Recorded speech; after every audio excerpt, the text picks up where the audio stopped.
Y a partir de conocer a Amílcar, que se convirtió en no solo mi amigo, sino mi hermano mayor, pude no solamente aprender la lengua de señas y convertirme en intérprete e instructora de la lengua, sino también acercarme al mundo de las personas con discapacidad. Y desde el 2000 hasta la fecha es algo muy fuerte en mi vida. Los primeros 10 años, del 2000 al 2010, mi vida laboral era en otro camino. Y toda la cuestión del servicio, de las señas, de los cursos, de las personas con discapacidad, pues era una cuestión meramente voluntaria. Es en el año 2010 que supe de una oportunidad en la Granja Hogar de Niños, aquí en Chihuahua, que en ese entonces ya casi cumplía 50 años de operaciones. Una institución que era liderada por las religiosas del Sagrado Corazón en ese entonces, y atendíamos casi a 200 niños, en una gran mayoría de origen rarámuri, con situaciones familiares adversas. Si bien la mayoría tenían un referente de familia, era una situación crítica por la cual no podían estar en el hogar. En ese entonces yo entré como procuradora de fondos, algo que nunca había hecho, y estuve casi 3 años allí en esa labor. Sin embargo, fue tan fuerte para mí esa experiencia que me quedaba constantemente horas extras a involucrarme en la vida de la granja, la vida de los niños, en diferentes actividades. Incluso me tocó prepararme y hacerle mi confirmación con las niñas de secundaria, y realmente la Granja Hogar cambió mi vida en muchos aspectos. Fue un parteaguas, pudiéramos decir. Totalmente. Primero porque allí descubrí que no solamente se trata de hacer el bien con la filantropía o con la labor social, sino que hay que hacerlo bien, que hay métodos, hay procedimientos, hay normas, hay o debe de haber en las organizaciones sociales una institucionalidad, que realmente haya un profesionalismo, ¿no?, al hacer las cosas. Y eso es algo que yo no había conocido antes. Y también todo lo que pude aprender, sobre todo de las religiosas que lideraban en ese entonces, una entrega total, un servicio con un toque de una dirección muy clara hacia donde querían llevar el proyecto, y a la vez un toque obviamente humano. Y la verdad es que yo les debo mi perspectiva de liderazgo humano a ellas, sin duda. Fueron 3 años muy padres, muy, muy divertidos, muy retadores, porque fue la primera vez que yo pude, por un lado, vivir como la divina providencia en la generosidad de la gente, pero también pude palpar como un error técnico o administrativo mío podía poner en riesgo la subsistencia de 200 chiquititos.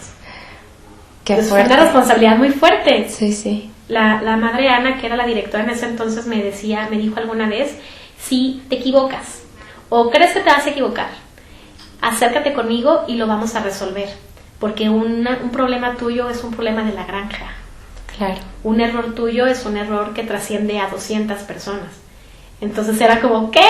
Y a la vez dije, sí, o sea, y allí, entre otras cosas, muchas cosas, aprendí a tener como ese sentido de trascendencia del trabajo, y fue una oportunidad maravillosa, Lluvia, porque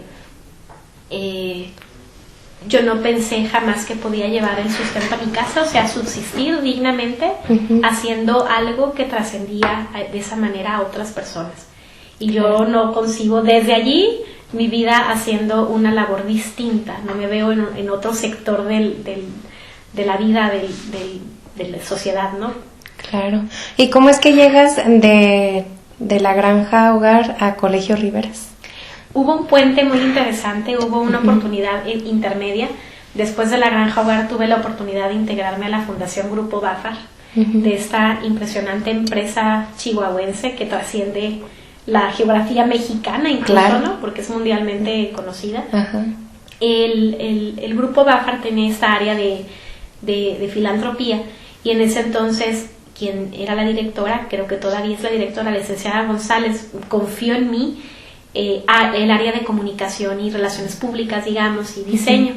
Poco a poco confió también en mí, ella y el licenciado Baeza, otras funciones, y fuimos creciendo en 1 año y medio al grado de tener ya un equipo un poco más consolidado y un alcance en 7 municipios, con programas directamente ejecutados por la fundación, con alianzas con FECHAC, con otras fundaciones como la Fundación Zaragoza, como la Fundación del Dr. Simi, y tuve el honor de tocar esas puertas y de ayudar a que la fundación pudiera extender esas alianzas y de repente tener un equipo de ya varias personas y de monitorear a varias decenas de personas en estos municipios con programas deportivos, alimentarios.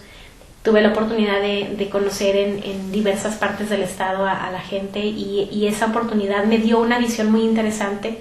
Estoy muy agradecida porque fue como pasar de la granja hogar, donde meramente eran 100% donativos de muchas causas, de muchas manos, a llegar a una fundación empresarial con labor social, ¿no? Con un sentido social.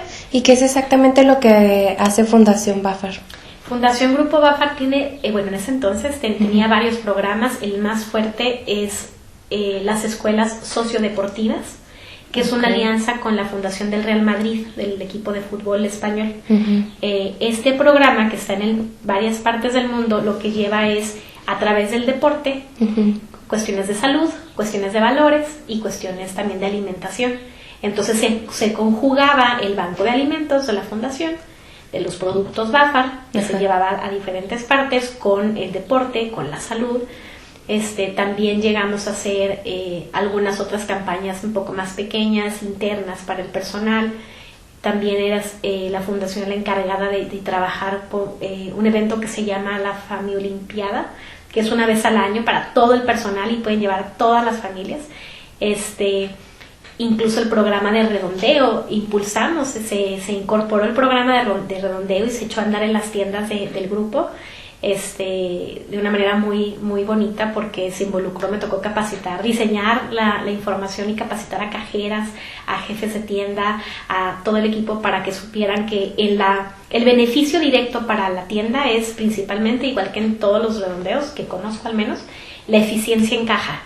El no estar buscando los centavitos para atender al cliente, sino redondear y ser más eficiente la transacción. El donativo va directamente a los programas sociales sin una deducción de impuestos, que esto es muy importante, que la gente no sabe. Sí, y generalmente cuando se habla de redondeo, creo que la mayor parte de la gente en automático piensa que está deduciendo impuestos la empresa, ¿no? Qué interesante que lo ponga sobre la mesa, ¿no? Yo, donde puedo, hago el comercial de cualquier cadena que está al menos, por ejemplo, aquí en la ciudad de Chihuahua, de supermercados, de tiendas de cadena, va directamente. Por ejemplo, hay un dato importante: cuando se entrega el donativo a la fundación o a la asociación que corresponda, se da un recibo simple, no un recibo fiscal. Y ese recibo simple normalmente va a nombre de los clientes de la tienda, pero con el nombre comercial, no con la razón social. Entonces no tiene absolutamente ningún fin más que contable, más no fiscal. ¿Sí me explico? Sí. O sea, que haya una evidencia que te entregamos el dinero, pero no se evaden impuestos. Y eso es muy importante, porque en una semana, en un mes, en 2 meses, se consigue una cantidad importantísima que va directo a obras, a servicios. Sí, claro. De otra manera no se consigue, ¿no? Sí, efectivamente. Pues qué interesante toda la labor que hay detrás de instituciones, ¿no? Que muchas veces se desconoce como ciudadano, que no estás involucrado en todo este tipo de causas. Y entonces de BAFAR, y de allí, ya llegas a Grupo BAFAR, tomé la decisión de retirarme en su momento de la fundación, y posteriormente me enteré de que había un cambio en el liderazgo de la escuela, del Colegio Riveras. Tuve el honor yo de conocer por la Granja Hogar y otras cuestiones a la que fue la primera directora, la fundadora del colegio, que es la licenciada Teresa Ávila, que admiro y estimo muchísimo. Y conocer el proyecto de Promesa Educativa, porque también coincidía en diversos talleres y pues el ambiente, ¿no?, del tercer sector, con la licenciada, con la maestra Olivia Aguirre. Ella fue la directora fundadora de la asociación. Para ponernos un poquito en contexto, sí, claro. Lo que yo conozco sobre el origen, ¿no? Sí. Está una problemática social y llegan fundadoras, consejeras que después se vuelven y crean una asociación civil. Con esta asociación civil crean lo que es el colegio, ¿no? Exactamente. Okay. Hay una hermosa asociación civil que se llama Promesa Educativa para México, que es la dueña, es la mamá del Colegio Riveras y de otros programas como el Sistema Musical Seguá, el Deportivo Lobos, y también es quien administra y dirige el Colegio Al Superarte, que es una réplica del Colegio Riveras. Esta asociación Promesa surge en el 2011 legalmente. Ya años antes, un grupo de 5 mujeres chihuahuenses, totalmente líderes en diferentes ramos, se juntaron y dijeron, tenemos que hacer algo. Hay una hipoteca social que tenemos todos aquellos que hemos tenido oportunidades de educación, de un trabajo estable, de una vida digna. No podemos cerrar los ojos. Y si recuerdas, entre 2010, que empezó como la preparación de fundar Promesa Educativa, pues los años anteriores fue donde estuvo más crítica esta ola de violencia que persiste hasta el día de hoy.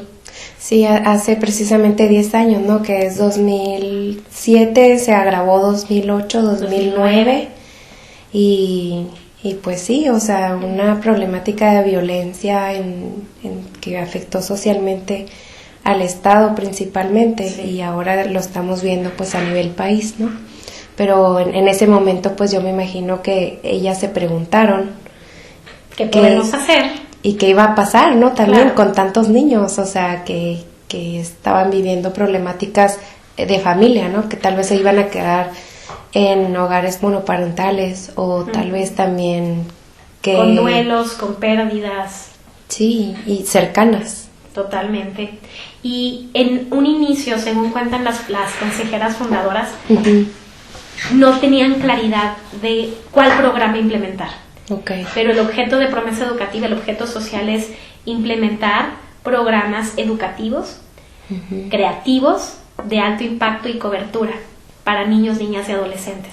Entonces, esta parte del objeto social a mí me enamora porque de entrada están hablando de eso, programas educativos, que la educación es la llave para transformar la sociedad, para transformar el mundo. 2, programas educativos, creativos, de alto impacto y de amplia cobertura. A mí me da la certeza, y a 5 años de haberme integrado a Promesa Educativa lo constato, de que no es un programa de te voy a dar una despensa a 1,000, 2,000, 5,000 personas, o te voy a dar un balón, te voy a dar una playera, te voy a dar algo, te tomo la foto y me olvido de ti. O te voy a dar una capacitación un día, tomo la foto, te paso la lista, compruebo que ya atendí a cientos de personas y me voy. O sea, realmente tienen un interés y una preocupación y se ocupan de que sean programas multianuales. Una primaria por lo menos, o sea, son 6 años. Ahora ya tenemos secundaria, van a ser 9 años de formación. Híjole, que son los más importantes, ¿no? O sea... Bueno, claro que los primeros, los formativos, yo he escuchado por psicólogos, ¿no? O sea, que de los 1 a los 5 años estás formando totalmente al niño. Pero ahora sí que ustedes toman a los niños de los 5 en adelante, que es también donde ellos exploran el mundo. Sí. ¿No? Es donde salen de su hogar, donde salen como rompen una de sus primeras burbujas, ¿no?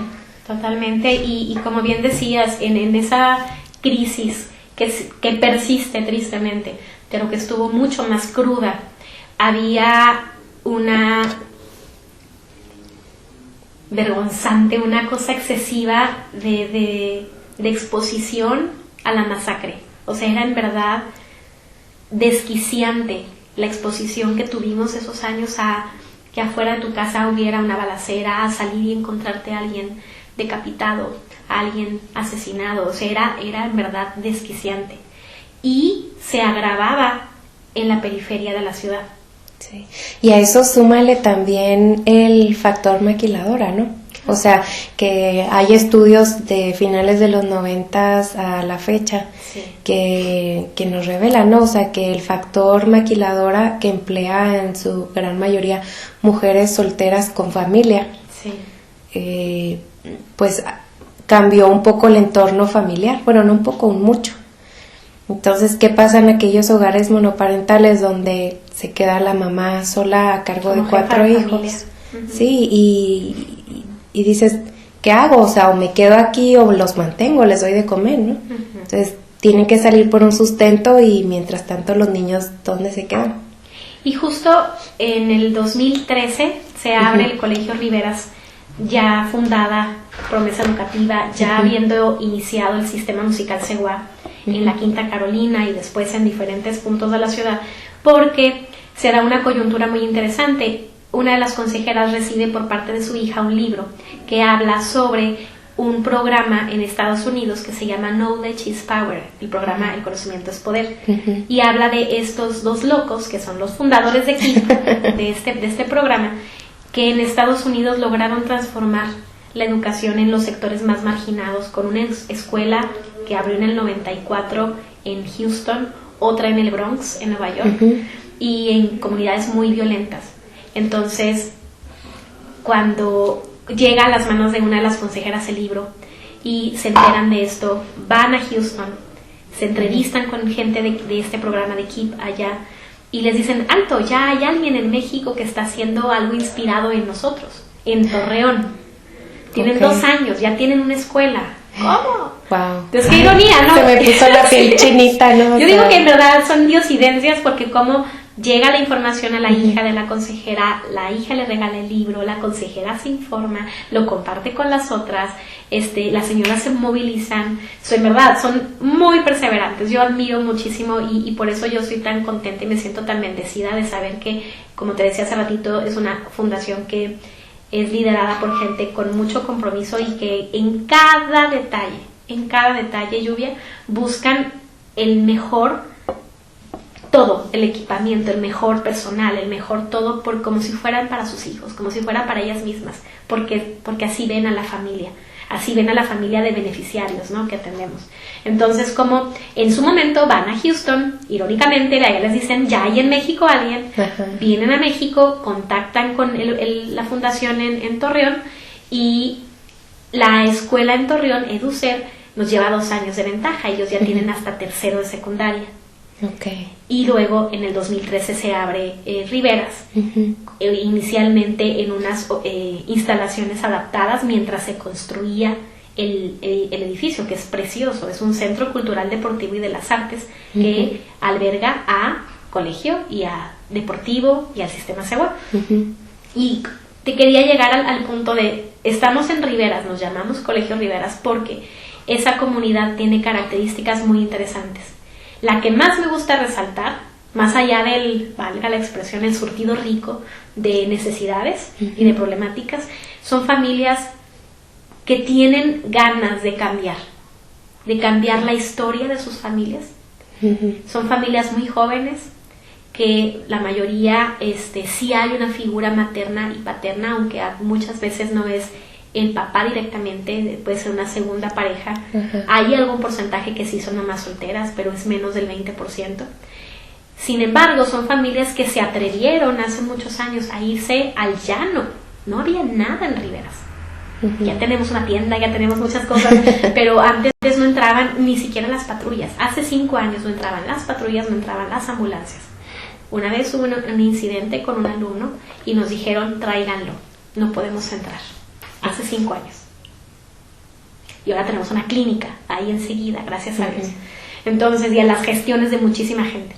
Y a las donaciones. Y a las donaciones, claro. Y a darse cuenta que, y es algo que también me gusta nombrar, que esas familias pudieron haber estado alojadas con los abuelos de mis alumnos en otras colonias más céntricas. Pero cuando decidieron formar su familia, se arriesgaron a conseguir un pie de casa, irse, formar su familia, formar su historia, marcar su propio huella, su propio sello como familia.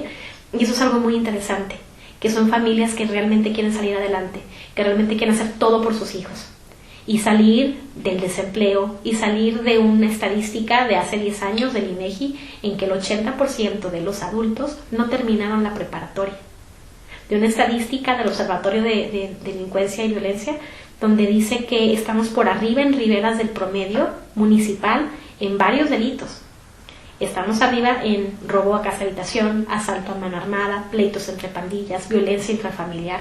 Es un foco rojísimo, muy doloroso, de delitos sexuales contra niños, niñas y adolescentes. Espantoso, Lluvia. ¿Cómo cerrar los ojos ante todo esto, no? O sea... Exacto. Y a mí me gusta también reflexionar y decir, a ver, no podemos seguir siendo negligentes y aquellos que están en el sector público seguir permitiendo que se construyan colonias en zonas donde no está planeado el desarrollo municipal. Claro.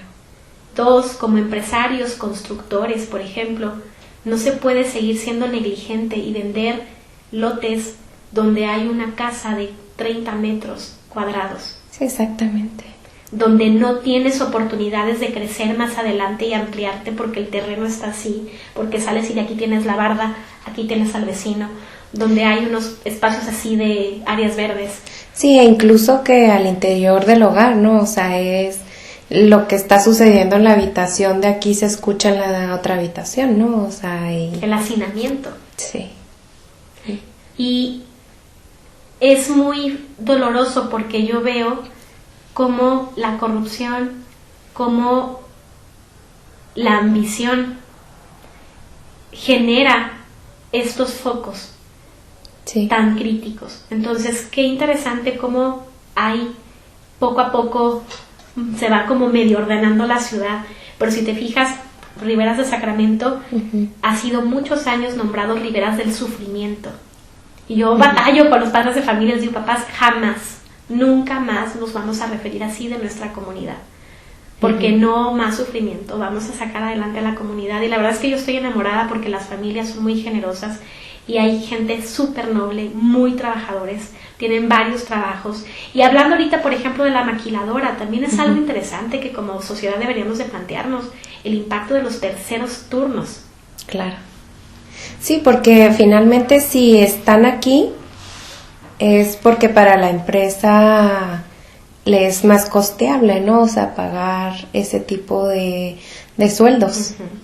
Pero no parar de producir. Exactamente, pero nosotros como sociedad, ¿por qué lo aceptamos, no? O sea, es una cadenita multifactorial que tal vez, pues bueno, es que si es el único lugar, el único espacio donde yo puedo trabajar, pues, y tengo a mis hijos muriendo de hambre, pues lo voy a aceptar, ¿no? Claro.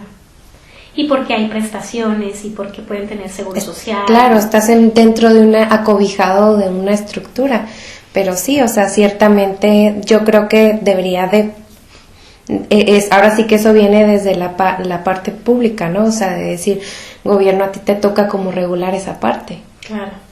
Yo sí creo que hay cosas a nivel macro que gobierno y empresarios y cámaras deberían tomar en cuenta. Claro. Porque es interesante, yo siento que hay, y voy a atreverme a nombrar como una doble moral, porque por un lado hago un programa para dar beneficencia, por un lado como gobierno o como empresa, doy algún donativo a lo mejor que son muy necesarios y sería más impactante si ese donativo quizás se invierte en condiciones de trabajo más justas, en condiciones de vivienda más justas, porque ojalá que hubiera muchas más organizaciones. Chihuahua se distingue a nivel no solo nacional, internacional por los modelos de intervención social de las organizaciones sociales, por la institucionalidad, por la transparencia. Y a la vez yo digo, bueno, ¿por qué no pensamos también hacia adentro como empresarios? A lo mejor voy a dejar de ganar poquito, pero mi personal va a estar con posibilidad de salir a vivir su vida, a amar a su familia, a criar a sus hijos. Y ese es un beneficio social muy necesario.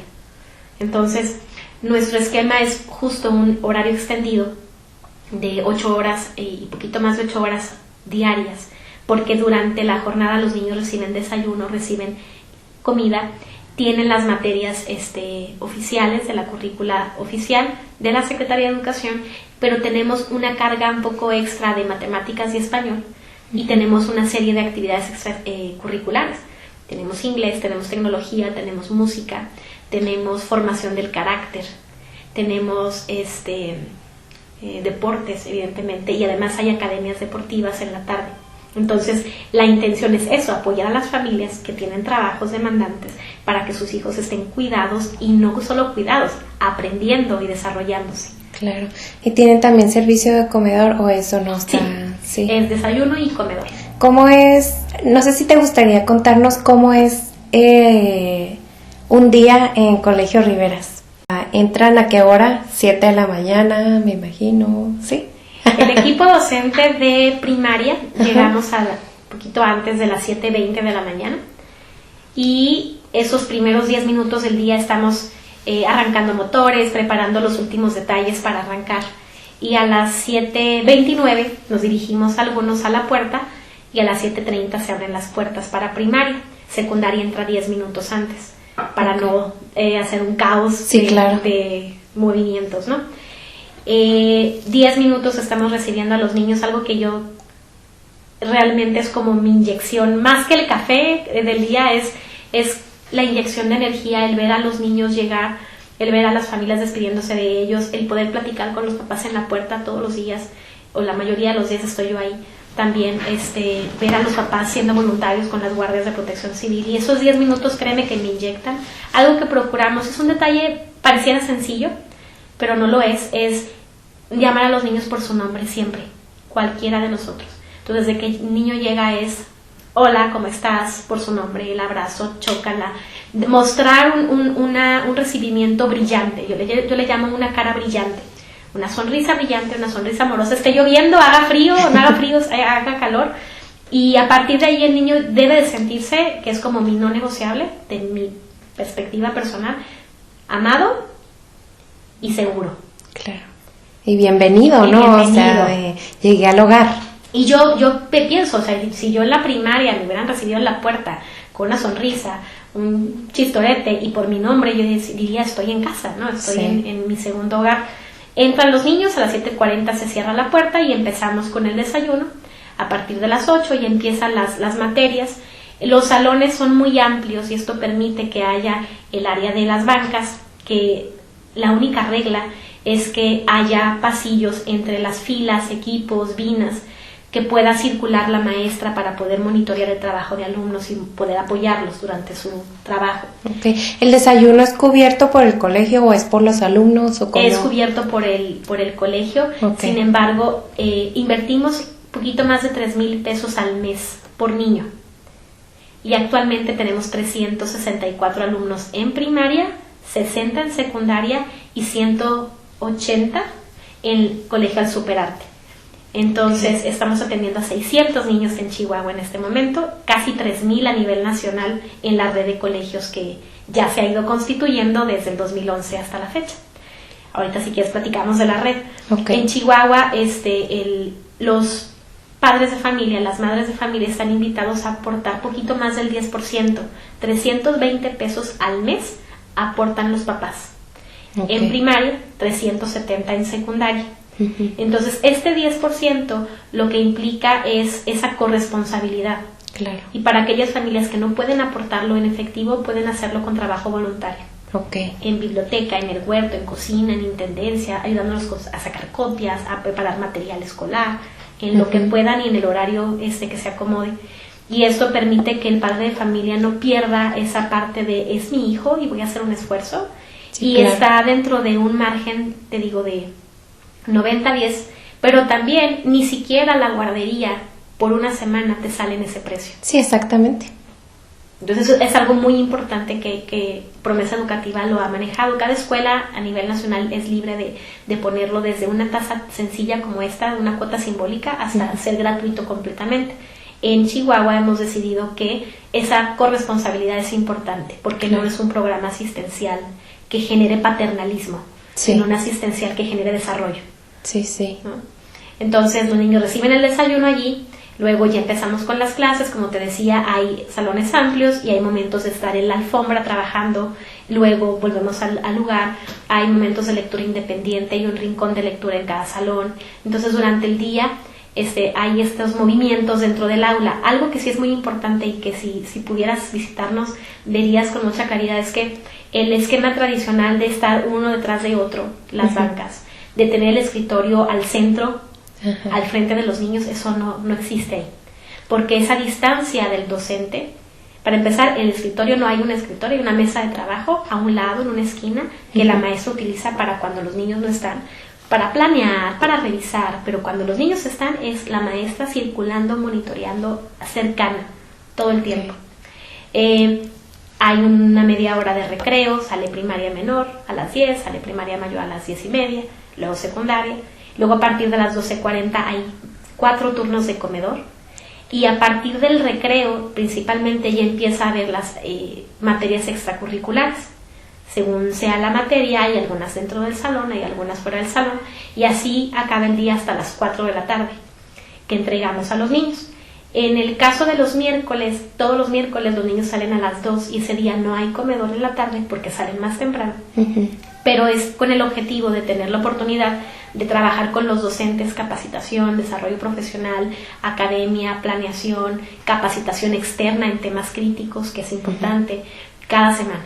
Claro, porque ahí va una de mis preguntas, ¿no? O sea, ¿cómo motivas al personal a que se enganche con la temática del sistema, ¿no? O sea, de recibir al niño, que se sienta contento, porque finalmente, pues individualmente cada quien trae sus problemáticas o trae sus situaciones familiares, personales, lo que sea, ¿no? O sea, y cómo trabajar con los docentes para quitarse como eso mientras estén en la escuela, ¿no? Es un trabajo diario y constante. Por eso el momento de los miércoles es muy importante, porque no solo es capacitación, sino también es contención, es integración de equipo como docentes, es poder ventilar alguna problemática y apoyarnos mutuamente, buscar estrategias. Para empezar, algo en lo que somos muy intencionales, creo que en todo, pero algo inicial es la selección y el reclutamiento del personal. No solamente personas profesionales que cubran el perfil académico y de experiencia, sino que también se distingan por ser personas íntegras, personas de preferencia con alguna actividad de ayuda en su vida, con con ese perfil de ayudar, de darse en el servicio. Y algo también muy importante, Lluvia, es que no buscamos maestros excelentes, tratamos de buscar personas excelentes, que sea un referente de vida que valga la pena tener frente a nuestros niños. Sí, claro, porque no solo es la temática de preparación académica o de preparación emocional en el momento, ¿no? Sino es prepararlos para la problemática del sector. Exacto. Porque no son niños de como podríamos pensar de cualquier ciudad, ¿no? O sea, con problemáticas normales, ¿no? O bueno, ¿qué es normal? Define la normalidad. Sí, son niños con problemáticas, como tú mismo le dijiste, ¿no? Que probablemente llegan con temas de abuso sexual, con temas de pérdida, con temas de violencia diaria. O sea, que tal vez vas a tener un niño muy vago o súper violento, y ¿cómo lo manejas? O sea, no al niño, sino cómo manejas toda la situación, porque ahora sí que una manzana te pudre las demás. Entonces, si tienes un niño violento, obvio va a alterar a los demás, ¿no? Claro. Y aquí afectas directamente al aprendizaje, pero también afectas la convivencia. Claro. Entonces, sí, tenemos grupos de 30, máximo 32 alumnos, y yo te podría decir, a nivel de la escuela, un 17, casi un 18% tiene, por ejemplo, trastorno de déficit de atención e hiperactividad. Tengo un porcentaje de casi el 10% con situaciones de aprendizaje, de rezago de contenidos que trabajan las maestras de apoyo junto con la maestra titular. Pero yo pudiera decir de una manera como conservadora que por lo menos la mitad de mis alumnos viven cosas así: duelos, violencia, desintegración familiar, cuestiones sexuales. Y en general cualquier niño actualmente en el mundo, pero en especial en México, particularmente en Chihuahua, está expuesto a ser ignorado. Sí. La dinámica de las familias está siendo muy adversa por muchas variables, por la tecnología, sí, por lo complejo de lo económico, y los niños están solos. Los niños de la familia más sencilla a la familia más poderosa económicamente, los niños están creciendo solos y expuestos a mucha información que nosotros no tuvimos. Entonces hay mucha problemática y es muy importante esta motivación. Yo me siento muy honrada de dirigir un equipo de casi 30 personas totalmente apasionados, que harían el trabajo aunque no se les pagara. O sea, es impresionante porque se preocupan por escuchar a los niños, por buscar alternativas, por atender a la familia, por dar la mejor versión, y muchas veces trabajamos junto con la familia, muchas veces trabajamos sin el apoyo de la familia, otras a pesar de la familia. Sí. Sin embargo, la gran mayoría de las familias está muy comprometida. Hay ocasiones en que hemos tenido que, después de varios años de estar detrás de familias, favorablemente son muy pocos casos, pero sí ha habido momentos en que tenemos que retirar la beca. Después de 2, 3, 4 años de un incumplimiento constante, de una omisión de cuidados, en muchas ocasiones ya hemos tenido que ejercer nuestra responsabilidad como escuela de denunciar delitos contra nuestros niños hasta las últimas consecuencias, hasta tener que ir a repetir la declaración incluso al cerezo, porque solo por el dicho del niño es nuestro mandato legal denunciar. Y ha sido de los episodios más difíciles, yo creo, que hemos tenido como escuela, y de las cosas más bonitas, donde nos permite ser la voz de ese niño que está siendo maltratado. Híjole, entonces, qué fuerte. Se me están llenando los ojitos de lágrimas. Y te lo digo con mucha tranquilidad, porque en su momento, con el primer caso que me tocó escuchar, tuve que ir a terapia. Sí, y esa iba a mi siguiente pregunta, ¿no? O sea, híjole, o sea, qué bonito suena todo esto del trabajo social que se está haciendo, pero y ahora sí, ¿tú con qué cargas te quedas, no? O sea, porque no puedes ser indiferente al dolor de un niño, ¿no? De un chiquito que lo ves indefenso. Está indefenso. Sí. Es una parte que no se dice de la docencia.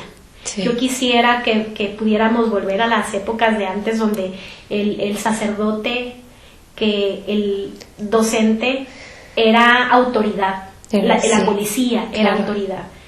Y lamentablemente yo creo que por muchas razones internas y externas al docente se ha dañado mucho esa imagen. Sí. Sin embargo, también sé que lamentablemente muchas escuelas preescolares, primarias, secundarias, hasta universidad, hacen oídos sordos a cuestiones así.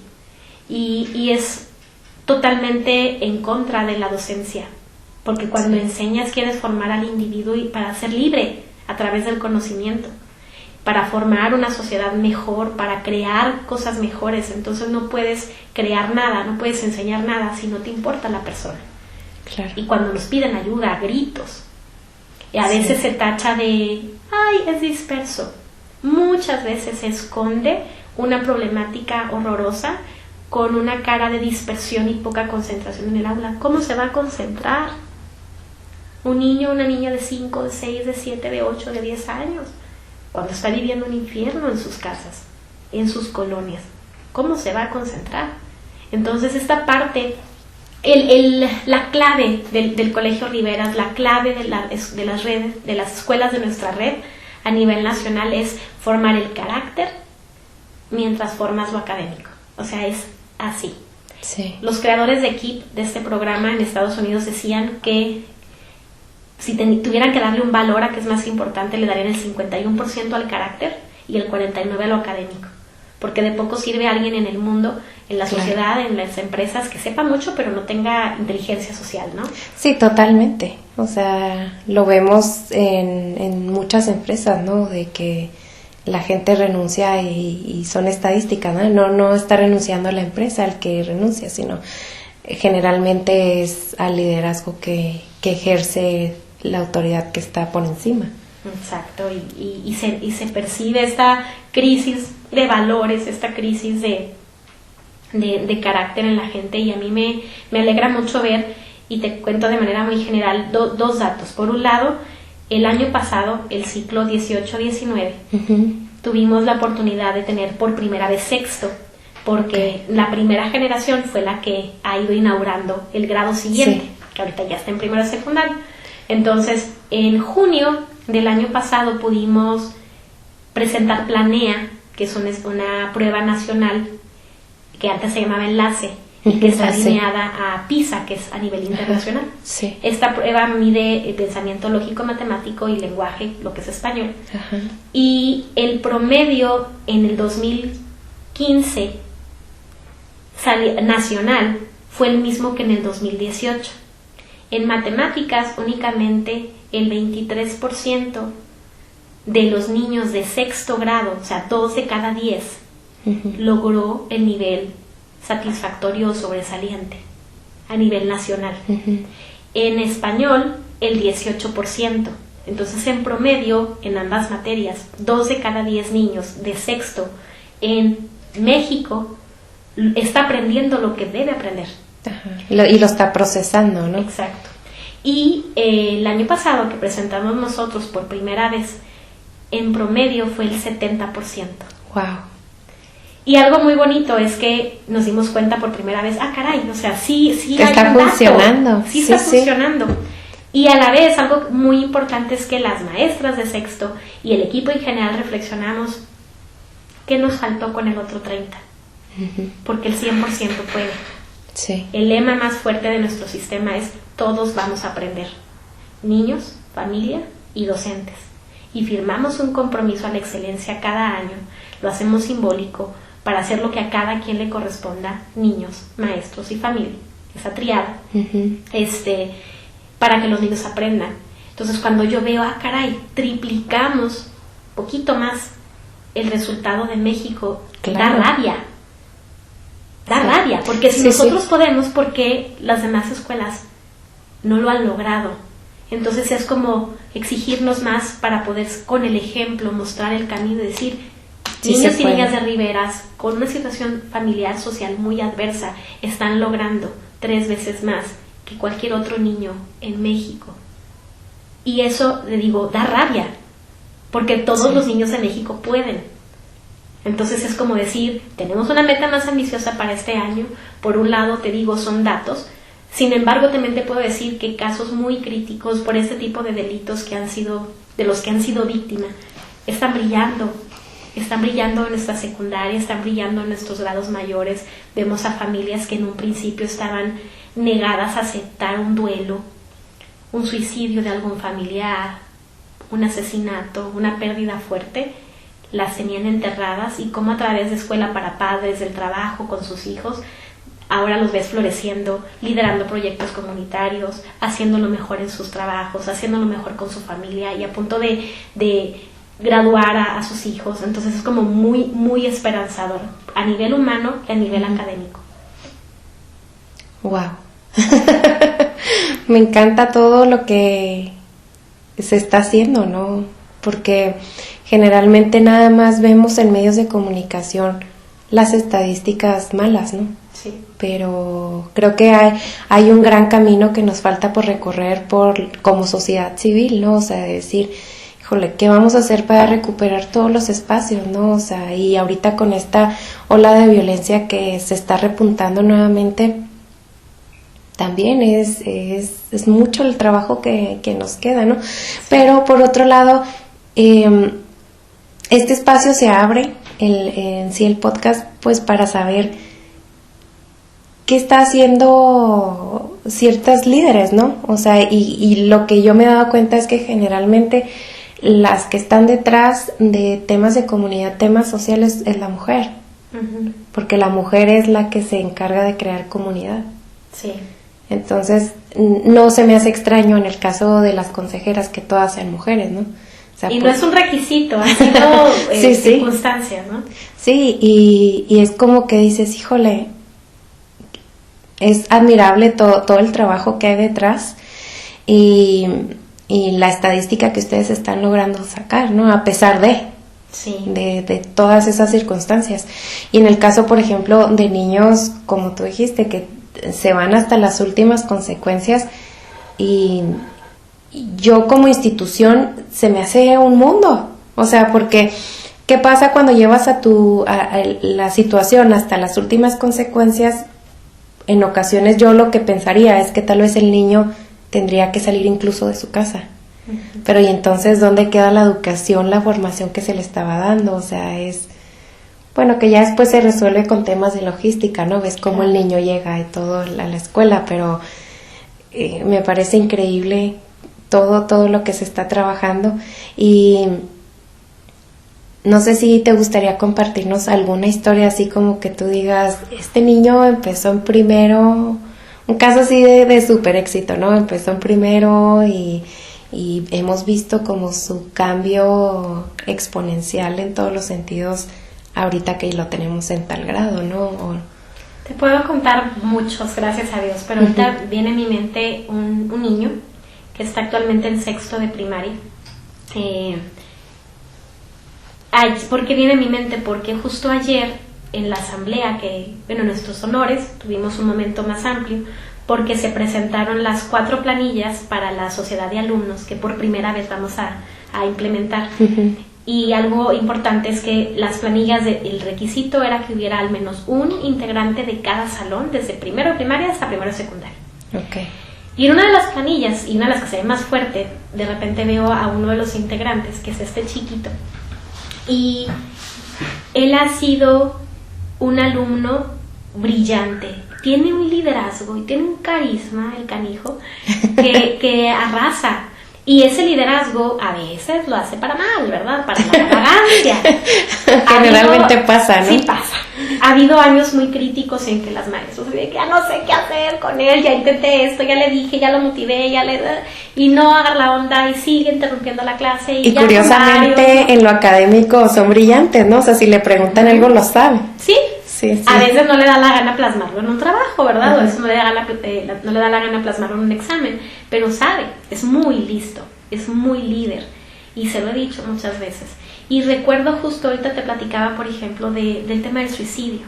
Sí. Y como una vez, el primer año que estuve yo allí, platicando con su familia, comentaba yo, a ver, cómo es la dinámica, creen que hay algo, o sea, en la escuela estamos viendo esto, estamos uh-huh. viviendo esto con él, está pasando. En casa, ¿cómo es la dinámica? ¿Habrá algo? Y todo aparentemente era normal, por eso te digo, define qué es la normalidad. Ajá. Y llega un punto que jamás se me va a olvidar con uno de sus padres, que veo el rostro y hay una pausa y empieza a temblar la quijada. Y dices que un miembro de nuestra familia se suicidó estando en la casa mis hijos. Y todo lo que implicó, ellos lo vivieron de primera mano. Este familiar era muy cercano, en especial a este hijo que es mi alumno. Uh-huh. Y yo dije, ¿cuándo pasó esto?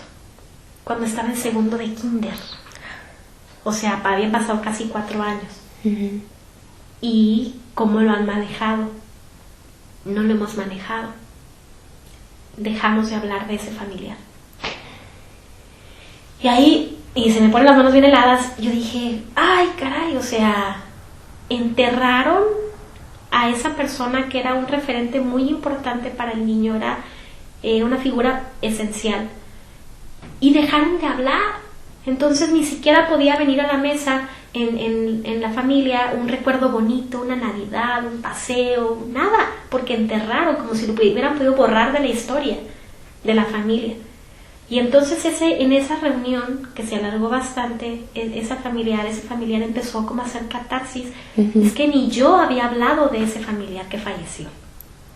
Y entonces yo ahí pregunté, en la ignorancia total de herramientas de psicología en ese entonces, a ver, ¿usted ya lo procesó? No. ¿Usted ya lo digirió? No. Imagínese a su hijo. Y cuando el psicólogo de la escuela empezó a trabajar este tema, y cuando abordamos temas de duelo con la escuela para padres, uh-huh. se empezó a limpiar, y es impresionante. Yo recuerdo ese rostro que estaba haciendo catarsis frente a mí diciéndome esto. Era una persona de unos 70, 60 años, cuando realmente tiene 30.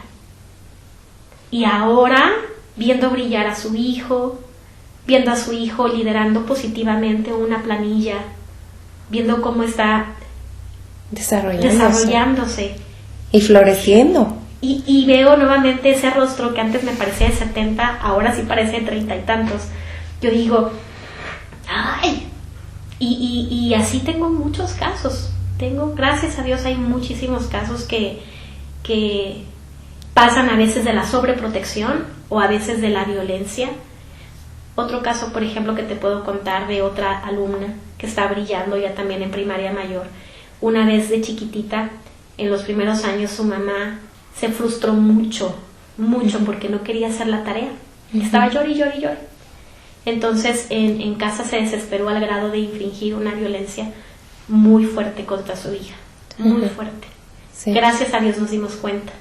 Híjole, a mí se me hace tan difícil ahí ese tipo de dinámicas porque muchas veces por fuera no entendemos lo que la mamá está procesando, ¿no? Porque no sabemos si la mamá está durmiendo bien, porque alguien que tiene meses o semanas sin dormir no es la misma persona. Sí, no procesa lo mismo o de la misma manera, ¿no?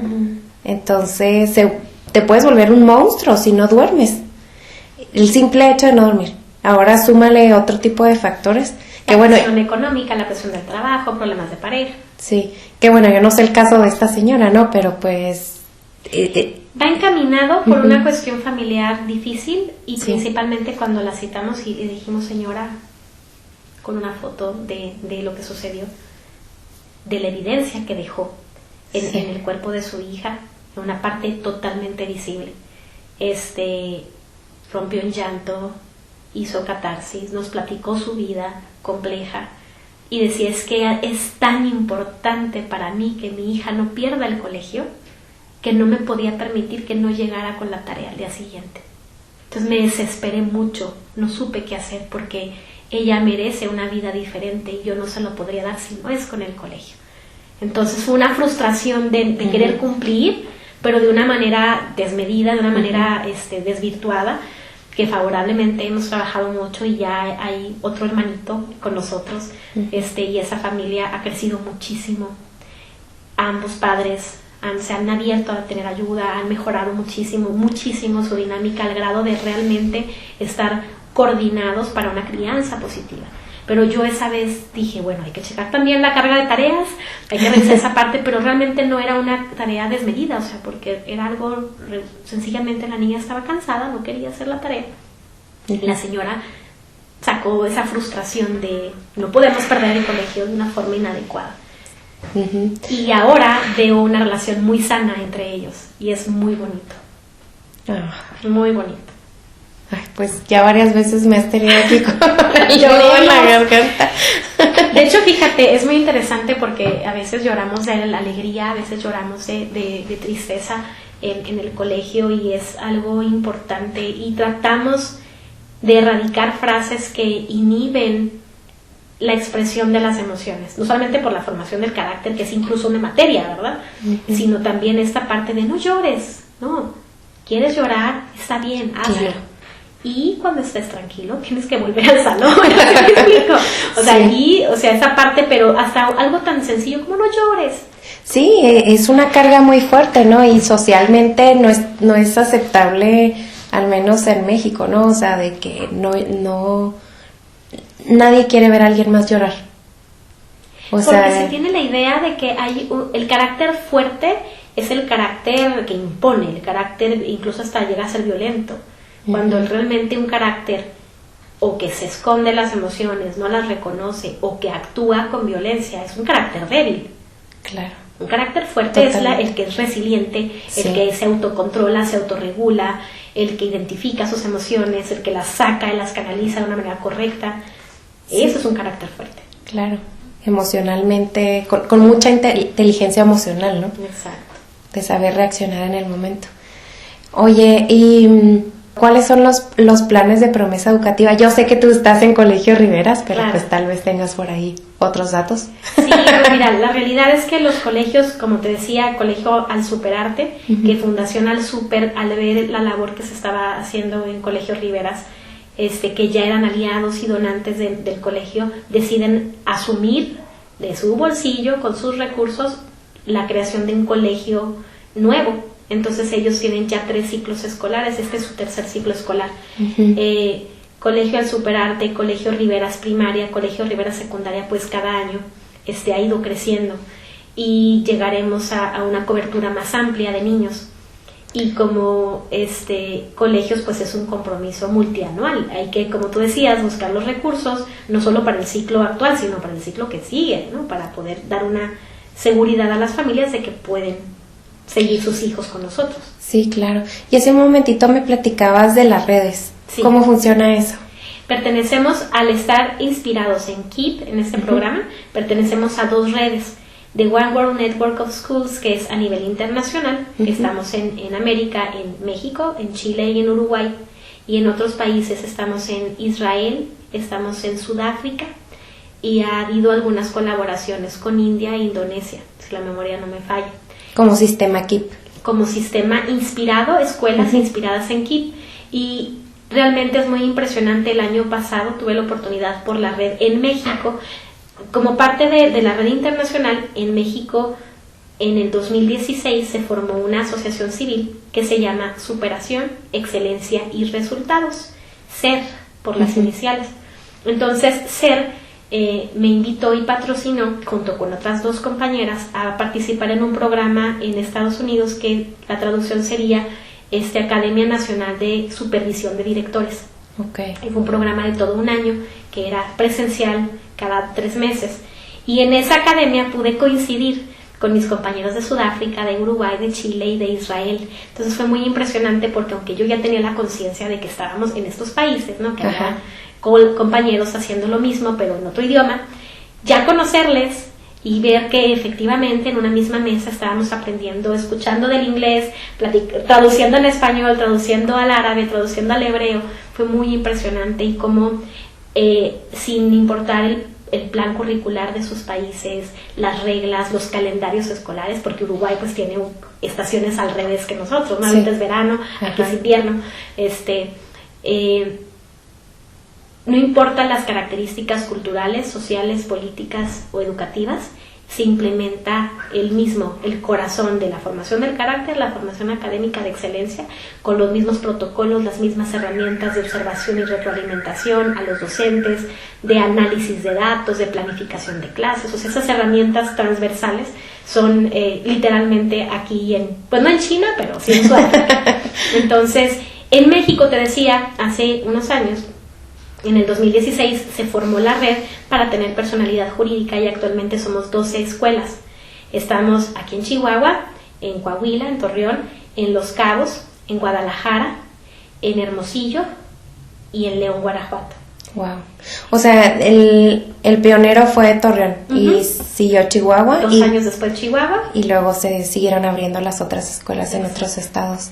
Y ellos se inspiraron también o se pusieron en contacto con ustedes de decir cómo están trabajando esto. Varias de las escuelas han venido a visitar a Chihuahua.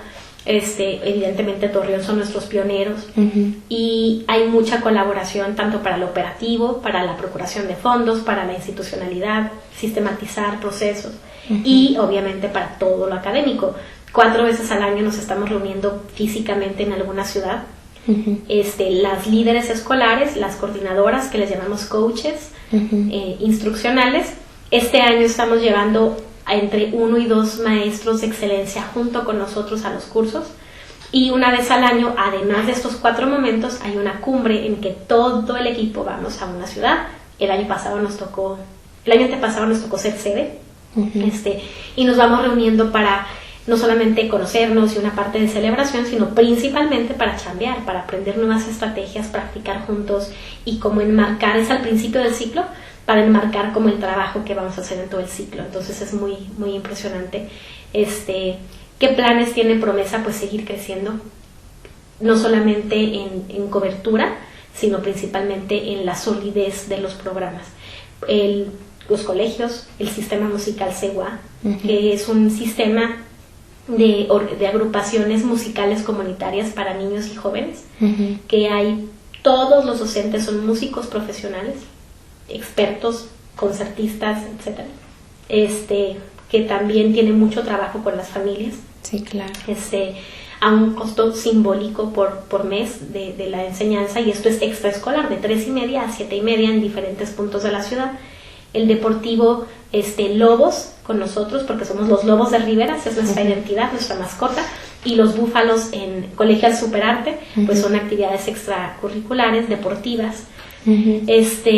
Y pues realmente, ¿yo qué te puedo decir de Promesa Educativa? Para mí es muy admirable, como te decía ahorita, que un grupo de mujeres líderes hayan salido de los esquemas sociales que había para comprometerse y echarse a la espalda un proyecto tan grande, porque son varias decenas de millones de pesos lo que se requiere al año, claro, para operar esto. Y algo muy importante, tomando con lo que me preguntaste al inicio, el trabajar y recibir un sueldo de una organización social es muy interesante, porque es esa parte de poder llevar el sustento a la casa, de tener las prestaciones de ley básicas, de sentirte cobijado y seguro que están tus necesidades básicas cubiertas, y poder prestar un servicio de una manera profesional, no porque me gusta y cuando me gusta y cuando me jalan las orejas, no, sino de una manera profesional, como si fuera meramente una cuestión privada, por ejemplo, o sea, bien hecho.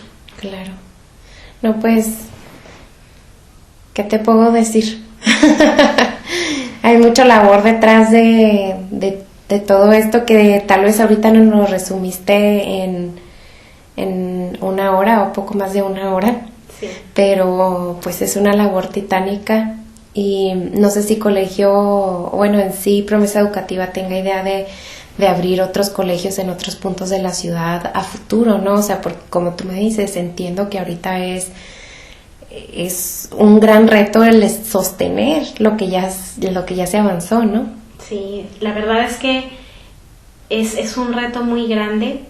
Estamos preparados para replicar cualquiera de nuestros programas. ¿Qué se necesita? Pues que haya una persona o un grupo de personas que quieran invertir y gestionar recursos para invertir en replicar.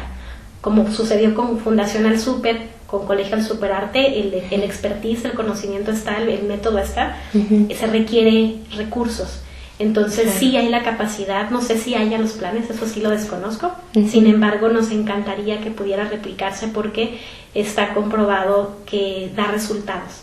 Entonces yo también quisiera aportar esta parte de liderazgo en reconocer el impacto que tiene una labor como esta, haciéndolo de una buena manera. Te pongo el ejemplo. En enero de este año hubo un segundo cambio de mesa directiva en el consejo.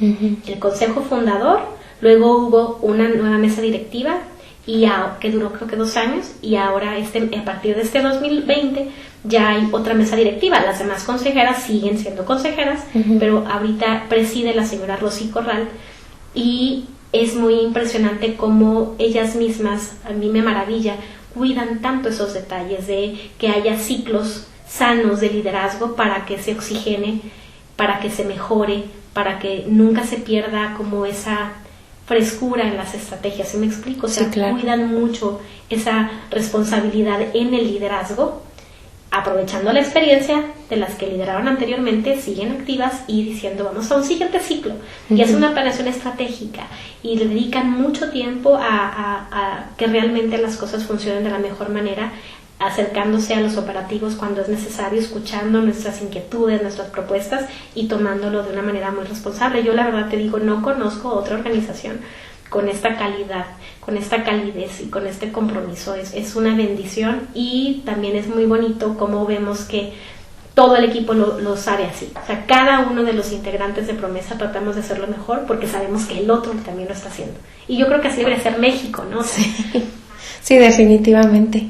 Pues no sé si te gustaría agregar algo más, porque creo que aquí todavía nos podríamos estar un buen rato.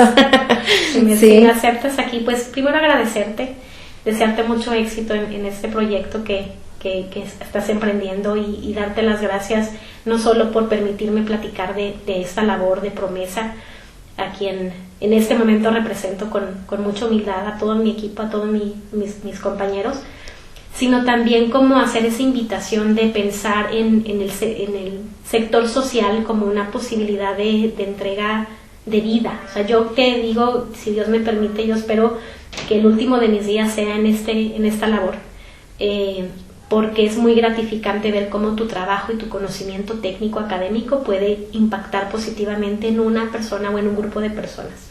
Entonces me encantaría ver a más mujeres liderando estos proyectos, a hombres también. Obviamente, y cómo pudiéramos encontrar este nicho de oportunidad, porque conozco la política y me gusta y es interesante, conozco la empresa, la industria, la sociedad civil organizada es como esa amalgama, como esa parte que une, es un puente entre ambas. Entonces sí se necesita una labor de este tipo en muchos temas, no solo el educativo, porque el gobierno no está haciendo suficiente. Entonces, mientras haya esa necesidad, y no solamente asistencial, sino para desarrollar a la sociedad, ¿no? Entonces, si me permites, pues esa invitación como a contemplar cualquier cosa que se pueda hacer, un voluntariado, si yo sé algo y quiero donar una hora de mi tiempo y capacitar a alguien, o sea, hay mucho que hacer y pues hay que hacerlo. Sí, claro que sí. Pues muchas gracias por acompañarme en este espacio y seguramente después nos volveremos a ver.